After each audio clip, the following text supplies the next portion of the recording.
지난주에 가뭄에 단비가 내렸습니다. 정말 너무 오랜 가뭄이라서 목마른 사슴처럼 비를 기다리던 농부들에게는 정말 가뭄에 그야말로 단비였습니다. 저희 둔촌동 농지에 2,000평이 넘는 농지가 있는데 거기에 저희 성도님들도 여러 농작물을 기르고 있습니다. 그런데 그분들에게도 이 단비가 너무 복되었고요.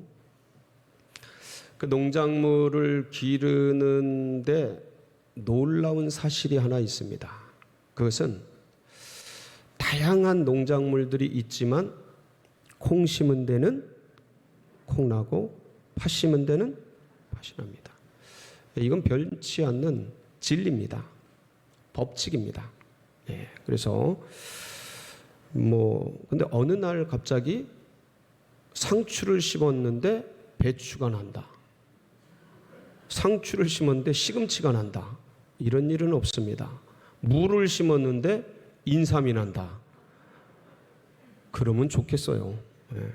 근데 그러지를 않습니다. 심은 대로 납니다. 심은 대로 거둡니다. 근데 이것은 동물도 마찬가지입니다. 강아지는 뭐를 낳습니까? 강아지를 낳아요. 고양이는 고양이를 낳습니다. 여러분 혹시 강아지를 낳는 거 보셨습니까? 아마 보신 분들도 있으실 거고 못 보신 분도 계실 텐데 제가 5년 전에 저희 집에 반려견이 한 마리 왔습니다. 저희 큰딸이 누군가 아파트에서 기르는데 막 짖어가지고 그래서 민원이 들어오고 그래서 더 이상 기를 수 없어서 저희 큰딸이 인계를 받았습니다. 그래서 가지고 왔는데 저는 집에서 강아지를 반려견으로 기르는 거에 대해서 그때는 5년 전에는 별로 호의적이지 않았습니다. 개는 밖에서 기르는 것으로 그렇게 생각을 해왔던 터라 지금은 전혀 아닙니다. 그래서 근데 아이가 그렇게 기뻐하면서 가져온 거를 돌려보내거나 만류할 수가 없더라고요. 그래서 길렀는데 그 강아지 이름이 알이라고 줬습니다. 가져올 때 2년 된 푸들입니다. 어떻게 생겼는지 아세요? 이렇게 생겼어요. 이렇게 생겼어요. 근데 제가 아리가 2년 있다가 새끼를 낳습니다. 그 새끼가 요겁니다. 보리라고 줬습니다. 아리 보리. 그래서 근데 개라는 게 보통 많이 낳으면 막 대여섯 마리도 낳고 보통 적게 낳아도 두세 마리는 낳습니다. 근데 요거 한 마리 낳았어요. 신기하게. 그래서 이제 얘가 잘 자라가지고 이렇게 됐습니다. 아이고. 그래서 엄마와 딸이 이제 암컷인데 이렇게 잘 자라게 되었습니다. 여러분, 강아지는 사자를 낳지 않습니다. 그렇죠? 너무 쉬운 거죠. 고양이는 호랑이를 낳지 않아요. 고양이를 낳아요. 사람도 마찬가지죠. 사람은 낳으면 누굴 낳습니까? 사람을 낳죠.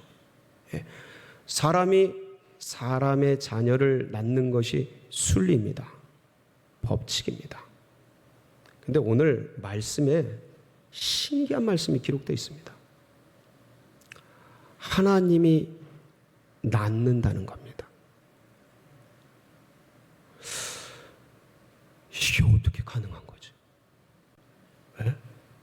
여러분, 믿기지 않는 말씀인데 정확하게 기록되어 있습니다. 문자적으로 해석을 해도 문맥적으로 해석을 해도 하나님이 낳는다는 말씀이 정확합니다. 그러면 여러분 제가 여쭙겠습니다. 하나님이 낳으면 뭘 낳으시죠?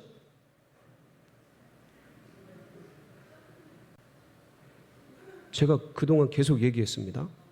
상추 심으면 상추 낳고 강아지는 강아지를 낳고 사람은 사람 자녀 낳습니다. 하나님은 여기서 우리는 놀래야 됩니다.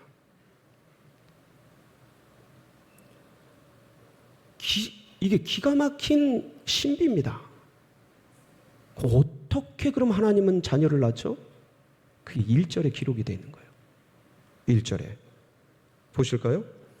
예수께서 그리스도이심을 믿는 자마다 하나님께로부터 난 자니 또한 낳으신 이를 사랑하는 자마다 그에게서 난 자를 사랑하느니라. 여기서 보면 낳으신 이가 누굴까요? 낳으신 이가 하나님이셔요. 그러니까 하나님이 낳는 거예요. 근데 어떻게 낳는다고요?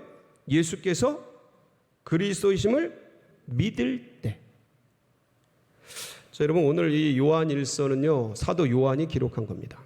사도 요한은 요한일서, 2서, 3서, 요한계시록을 기록했습니다.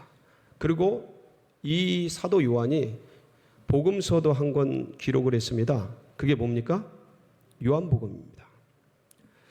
오늘 이 요한일서에 기록된 말씀 그대로 요한복음에도 기록된 말씀이 있습니다. 문자는 다릅니다. 내용은 똑같습니다. 하나님이 낳았다라는 거예요. 요한복음 1장 12절 13절 아마 외우시는 분들도 있을 겁니다. 영접하는 자 곧 그 이름을 믿는 자들에게는 하나님의 자녀가 되는 권세를 주셨으니 이는 혈통으로나 육정으로나 사람의 뜻으로 난 것이 아니요 오직 누구에서 났다고요? 하나님께로부터 난 자들이니라. 하나님이 낳으셨다라는 겁니다. 어떻게 할 때요? 12절. 어떻게 할 때요? 12절. 영접할 때. 자, 여러분, 우리는 생각해 봐야 돼요. 아니, 도대체 영접이 뭐길래? 하나님이 낳는 역사가 있을까? 여러분, 하나님이 낳으면 누구예요? 그 낳아진 자는 하나님의 자녀죠. 아멘이십니까? 이게 그냥 어떤 관념 속에 믿음이라는 보이지 않는 어떤 지적인 세계 속에 있는 게 아니고 실제적인 역사입니다. 아마 과학이 발전을 해서 나중에 어떤 이런 영적인 변화까지 볼 수 있는, 보이지 않는 세계까지 볼 수 있는 그런 세계가 열린다면 기절할 일들이 예수 그리스도 안에서 영접하는 자에게 일어난 신비한 일이 보여질 수 있을 겁니다. 우리가 아직 모르고 알지 못하는 그때에 영접하는데 하나님의 자녀로 나아지는 신비하고 기가 막힌 어마무시한 사건이 일어난 겁니다. 여러분, 이거는 아까 무가 산삼되는 거 이거는 아무것도 아니에요. 예? 개가 사자난 거 이건 아무것도 아니에요. 인간의 자녀가 하나님의 자녀가 되는데 어떻게 된다고요? 영접하는 자, 곧 그 이름을 믿는 자들에게는 하나님의 자녀가 되는 권세를 주셨으니. 영접할 때. 영접이 뭐길래 그렇죠? 여러분, 영접이 뭐길래 이런 엄청난 일이 일어납니까? 제가 오늘 그 말씀을 좀 드리려고 합니다. 영접이라는 것은 여러분 컴퓨터 아마 지금 다 핸드폰도 있고 컴퓨터도 있어서 압축 파일이라는 걸 알고 계실 겁니다. 파일이 큰 게 이렇게 압축되는 게 있어요. 근데 이 압축 파일을 누르고 압축을 풀기 위해서 엔터를 딱 치면 몇 기가짜리 압축 파일이 몇 메가였다가 쫙 풀려서 몇 기가로 쫙 펼쳐지는 것을 볼 수가 있습니다. 영접이라는 것이 영적인 엔터입니다.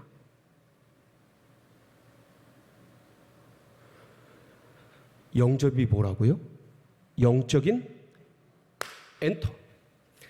영접할 때 예수 그리스도 그분 안에 2000년 전 골고다 언덕에서 인류를 위해서 죽으시고 십자가에 달리시고 부활하신 그 엄청난 구원의 역사, 완성된 구원의 역사가 성령을 통해서 시간과 공간, 2000년이라는 시간, 이스라엘과 한국이라는 시간, 그 모든 물질을 뛰어넘어서 지금 여기에 나의 사건, 내 영 속에 이게 적용되는 신비한 역사가 엔터를 칠 때 일어나는 겁니다. 그러니까 영접을 통해서 예수 그리스도 안에 있는 모든 신비한 사건이 내 안에 성취되는, 압축 파일이 풀리는 기적이 발생하는 겁니다. 자, 그러면 여러분, 예수께서 인류의 죄를 지시고 처형당하셨어요. 아시죠? 예수께서 우리의 죄를 지시고, 내 죄를 지시고 처형당하셨습니다. 그런데 이 영접을 통해서 그 집행된 사형을 내가 당한 것으로 적용되는 겁니다. 그러면서 죄의 값은 사망이라는 하나님의 공의가, 내게 이루어져야 될 그 공의가 예수 안에서 철저하게 이루어지기는 놀라운 역사를 행해 주시는 겁니다. 그리고 그 십자가의 보혈로 내 죄가 깨끗이 씻어지지 않습니까? 그 씻어진 후에 예수 그리스도의 부활하신 그 의가 나에게 전가가 되는 겁니다.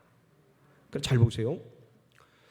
예수님의 십자가, 그 보혈로 죄는 씻어주시고, 예수님의 부활로 의는 전가시켜주시고, 첫사람 아담은, 여러분 기억나십니까? 선악을 알게 하는 나무를 따먹으로 말미암아 죄를 지어서 우리에게 뭐가 전가됐어요? 죄가 전가됐습니다. 그 예수 주님께서 주신 영생에 사는 그 아름다운 의는 끊고 죄는 전가되는 그런 아주 참 있어서는 안 되는 일을 역사 속에서 이루고 말았습니다. 그런데 둘째 아담 되시는 예수 그리스도는 죄는 십자가로 끊어주시고 의는 부활로 전가시켜주는 은혜를 입혀주셨습니다. 그러면 그 전가된 의가 뭐냐예요. 전가된 그 의가 도대체 뭐냐. 여러분, 주님께서 전가시켜준 의는 첫 번째, 죽음을 이긴 의입니다. 여러분, 부활이라는 게 뭐죠? 뭘 전제해야 되죠? 죽음을 전제해야 돼요. 그러니까 부활이라는 것 자체가 죽음을 이기고 일어난 것이기 때문에 이 부활로 말미암아 우리에게 전가된 의는 죽음을 이겼으니 죽지를 못합니다. 그래서 영원한 거예요. 죽지 않는 영원한 생명인 거예요. 그 의는, 주님이 우리에게 주신 부활의 의는 사망 권세를 이기신 의인 것이에요. 죽음을 이기고 사망 권세를 이기고, 그리고 이것은 죽음을 이기고 사망 권세를 이겼다라는 것은 죄에 대한 승리한 의라는 그런 말씀이기도 합니다. 예. 그래서 세상이 아니라 이게 어떤 의냐? 하나님만을 끝까지 사랑한 의예요. 하나님만을 끝까지 사랑한 의. 첫사람 아담은 하나님을 끝까지 사랑한 게 아니고 뱀의 말을 듣고 선악을 알게 하는 나무를 향해 갔건만, 주님의 의는, 예수님의 의는 하나님만을 끝까지 사랑하는 의를 우리에게 전가시켜 주셨습니다. 그리고 아버지 하나님의 말씀을 죽기까지 복종하신 의. 그러니까 사랑과 순종의 그 의로 말미암아 영 죽을 죄인들을 위해서 죽음을 불사하신 의예요. 이게 예수님이 부활로 말미암아 우리에게 전가시켜준 의입니다. 수없이 많은 것이 있겠죠. 제가 대표적인 것만 말씀을 드린 겁니다. 그래서 우리가 주님을 영접하여 믿을 때에 바로 이 예수 그리스도로 말미암은 의가 전가되어서 그 영혼을 의롭다고 여겨주시는 겁니다. 사람의 행위, 노력, 그런 것이 아니고 그리스도로 말미암아 전가된 의로 우리를 의롭다고 칭해 주시는데, 그게 무슨 사건이에요? 칭의 사건입니다. 여러분, 이 칭의 사건이 일어나면서 동시에, 제가 지금 말씀드리는 건 영접함과 동시에 일어나는 영적 사건을 말씀을 드리는 거예요.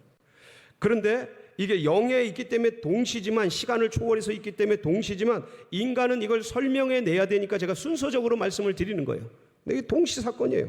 예, 칭의 사건이 일어나면서 동시에 뭐가 일어나냐면 아담이 지은 죄로 영이 죽음에 이른 것 같이 예수로 말미암아 전가된 의가 죽은 영을 살리는 부활된 부활의 역사가 일어나게 됩니다.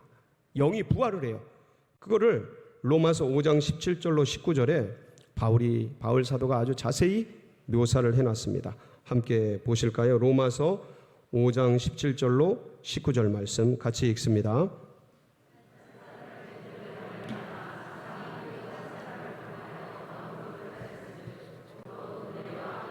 선물을 받는 자들은 한 분 예수 그리스도를 통하여 생명 안에서 왕노릇 하리로다.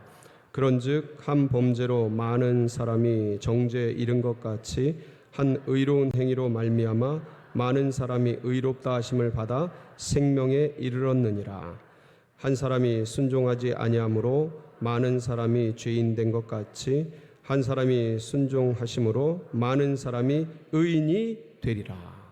예, 이렇게 부활된 영이 부활되어 이 부활된 영, 그러니까 주의 의로 죽었던 영이 살아난 이 부활된 영의 실존, 이걸 중생이라고 하는 거예요. 그러니까 죽은 영이 예수 그리스도를 살리신 그 부활된 영, 그러니까 이 의가 전가됨으로 죽은 영이 살아난, 이 죽은 영이 살아난 부활된 영의 실존을 우리는 신앙 언어로 중생이라고 표현하는 거예요. 거듭남, 예? 다시남 또는 신생, 두 번째 남, 이렇게 얘기를 합니다. 자, 그래서 중생을 통해서 영적인 탯줄이 우리의 영과 주님의 영이 연결이 됩니다. 중생을 통해서 영적인 탯줄이 연결이 돼요. 이러면 이게 이제 생명이 된 거예요. 그래서 주님의 영과 우리의 영이 탯줄을 통해 연결이 될 때 이것을 하나님의 자녀라고 합니다. 예, 하나님의 자녀라고 부르게 되는 거예요. 그래서 하나님의 자녀이기에 하늘의 신령한 기업과 놀라운 은혜를, 영생 복락과 천국 축복을 상속받는 상속자가 될 수 있는 겁니다. 로마서 8장 17절에 이 부분에 대해서 이렇게 기록을 해 두었습니다. 같이 한번 읽어보실까요? 자녀이면 또한 상속자 곧 하나님의 상속자요 그리스도와 함께한 상속자니 우리가 그와 함께 영광을 받기 위하여 고난도 함께 받아야 할 것이니라. 자녀이면 또한 뭐라고요? 상속자. 그러니까 하나님의 자녀가 되었기에 영적인 하늘의 신령한 기업과 축복을 누릴 수 있는 상속자가 된 것입니다. 이게 바로 하나님께로부터 나아질 때 주어지는 신비한 역사입니다. 이런 은혜와 축복을 누가 받으신 겁니까? 내가 받은 거 맞습니까? 뭐 했는데요? 아무것도 한 게 없어요. 영접했는데 하나님의 자녀가 되는, 너무 쉽게 도매금으로 하나님의 자녀가 됐다고 믿고 기쁘고 왔는데 그 사이에 이런 엄청난 영적인 프로세싱이, 압축 파일이 우리도 모르게 확 풀어지면서 내 영에 적용되는 놀라운 은혜를 주님께서 베풀어 주셨던 겁니다. 이렇게 해서 하나님께로부터 난 자들이 주님께서 사도 요한을 통해서 하나님께서 난 자들이 해야 될 두 가지 일을 말씀해 주신 겁니다. 오늘 본문을 통해서. 그게 1절하고 4절 말씀이에요. 뭐 1절 다시 한번 볼까요? 예수께서 그리스도이심을 믿는 자마다 하나님께로부터 난 자니 또한 낳으신 이를 사랑하는 자와 그에게서 난 자를 사랑하느니라. 그러니까 하나님께로부터 난 자들은 하나님께로부터 난 자를 어떻게 한다고요? 사랑해라. 이게 첫 번째예요. 4절은 뭡니까? 두 번째 4절. 무릇 하나님께로부터 난 자마다 세상을 이기느니라. 세상을 이기는 승리는 이것이니 우리의 믿음이니라. 하나님께로부터 난 자는 뭐 한다고요? 세상을 이긴다. 나를 이기고 세상을 이기고 사단 마귀 권세를 이기고. 아멘이시죠? 예. 그래서 사랑하고 형제를 사랑하고 세상을 이겨라 라는 말씀입니다. 그런데 두 가지 말씀 같은데 사실은 이것은 하나입니다. 하나예요. 어떻게 하나냐면 형제를 사랑하는 자는 세상에 묶여있는 영혼들을 주님께로 돌이키게 됩니다. 진짜 세상을 이기는 게 뭐냐? 세상에 묶여있는 영혼들을 주님께로 이끌어오는 겁니다. 하나님께로부터 난 자들은 형제를 사랑하고 내 가족, 아까 기도도 하셨는데요. 가족, 친지, 주위, 이웃, 영혼들, 세상에 묶여있는 원수마귀에 묶여있는 그 영혼들을 주님께로 돌이키는 진짜 큰 이게 사랑이라는 것입니다. 그래서 서로 사랑하는 것은요, 밖으로는 영혼 구원이에요. 이게 전도와 선교입니다. 안으로는 섬김과 배려와 구제와 봉사입니다. 일부 예배, 그러니까 보니까 주중에 셀 예배를 주중에 모여일 수 있습니다. 자유롭게 모이시고요. 주중에 어려우신 분들은 셀들은 일부 예배 끝나고 차 한잔하면서 모이시기 바랍니다. 교회에서 모여도 상관없습니다. 다 열려 있으니까. 2부 예배 끝나면 아시죠? 오늘부터 우리 식사를 할 수 있습니다. 그러니까 국수 한 그릇 드시면서 같이 모여서 셀 모임 진행하시면 될 겁니다.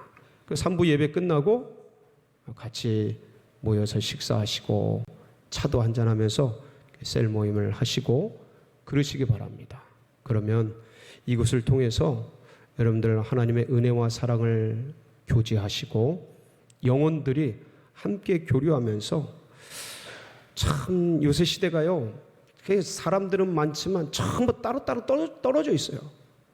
이게 편한 시대라고 얘기하고 있어요, 여론은. 근데 굉장히 외롭습니다. 믿음의 백성들도 굉장히 외로운 길을 걸어가고 있습니다. 근데 이때 변치 않는 하나님의 권면인 이 모임을 여러분 하시기 바랍니다. 이거 제일 먼저 누가 하셨었던 거예요? 어떻게 하셨어요? 예수님이 하셨어요. 12명 셀 데리고 처음부터 끝까지 12명 셀 공동체 이거 전심으로 에너지를 여기다 다 쏟으셨습니다. 먹고 마시고 함께하고. 여러분, 셀 리더들 주님이 행하신 일을 여러분이 전수받아서 하시는 겁니다. 셀원들도 함께 모여서 같이 이 사명을 감당해 주시고요. 제가 우리 셀 모임 하시는 분들 힘내라고 한 가지 선물을 드리겠습니다. 여러분, 셀 모임 할 때 거기 보면 성경 몇 장 읽었는지 기록하는 란이 있습니다. 이제 꼭 셀 모임 하시면서 몇 장 읽었는지 셀 리더에게 얘기를 해서 이제 성경을 기록해 주시기 바랍니다. 그러면 연말에 제일 많이 읽은 셀 제가 특별상 드리겠습니다. 오늘 많이 모인 셀들 상 드렸죠? 제가 제 힘으로 다 할 수가 없어서 2팀 하기로 했는데 똑같은 팀이 너무 많아서 5팀을 뽑은 거예요. 그래서 교회에서 반, 제 개인적으로 반 이렇게 해서 선물한 겁니다. 다음번에는 제가 어떻게든 혼자 다 해볼 수 있을지 모르겠는데 그 성경 제일 많이 읽은 셀 특별상 드리겠습니다. 그 대신 교회에 보고된 것으로 개인적으로 많이 읽었다 이거 말고 교회에 그때그때 보고를 해주시고 그거로 통계를 내서 지원을 하도록 하겠습니다. 하나님께로부터 난 자들은 서로 사랑합니다. 같이 모입니다. 잃어버린 영혼을 향해 나아갑니다.